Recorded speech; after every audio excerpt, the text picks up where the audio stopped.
जय हिंद एवरीवन। इस वीडियो में हम लोग रेशियो एंड प्रोपोर्शन अनुपात और समानुपात से संबंधित एक प्रश्न के हल को देख रहे हैं। प्रश्न है, यदि a अनुपात b बराबर 3:2 तथा b अनुपात c बराबर 3:4 हो तो a अनुपात c क्या होगा। विकल्प यहाँ पर दिए हुए हैं। यह प्रश्न एसएससी परीक्षा वर्ष 2008 से संबंधित है। हम लोग अपने सॉल्यूशन हल को देख रहे हैं। यहाँ पर a अनुपात b दिया हुआ है 3:2, हम लोग लिख लेते हैं। b अनुपात c दिया हुआ है 3:4, तो हम लोग लिख लेते हैं।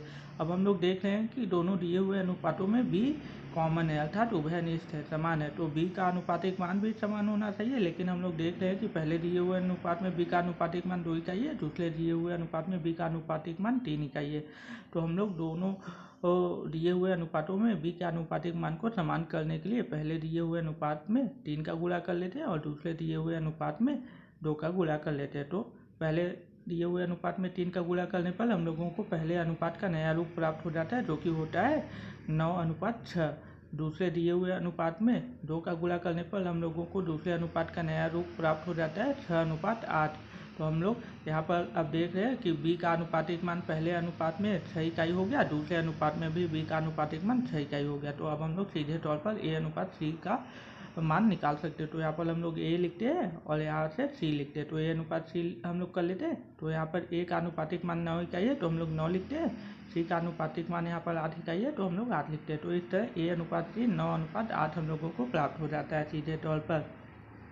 आप इसको ऐसे भी कर सकते हैं, जैसे यहाँ पर a अनुपात b दिया हुआ है और b अनुपात c दिया हुआ है, दोनों का आपस में गुणा कर लीजिए। तो यहाँ पर b से b कैंसिल हो जाएगा, तो a अनुपात c ही रह जाएगा। तो a अनुपात c बराबर हो जाएगा। यहाँ पर a अनुपात b का जो मान है 3/2, तो आप रख दीजिए 3/2 और गुणा कर लीजिए। यहाँ पर b अनुपात c का जो मान है 3/4, तो 3/4 कर लीजिए आप यहाँ पर। तो क्या हो जाएगा, 3 का 3 में करेंगे 9 हो जाएगा, 2 का 4 में करेंगे 8, तो 9/8 हो जाएगा। तो ये a/c का माना गया। तो सीधे तौर पर आप गुणा करके भी निकाल सकते हैं। तो इस तरह इस प्रश्न का सही विकल्प डी होगा 9:8। तो a अनुपात c बराबर हम लोगों का हो जाएगा 9:8। अगर आपको यह वीडियो अच्छी लगी हो तो आप इसको लाइक कर सकते हैं, मेरे चैनल को फॉलो कर सकते हैं, शेयर कर सकते हैं।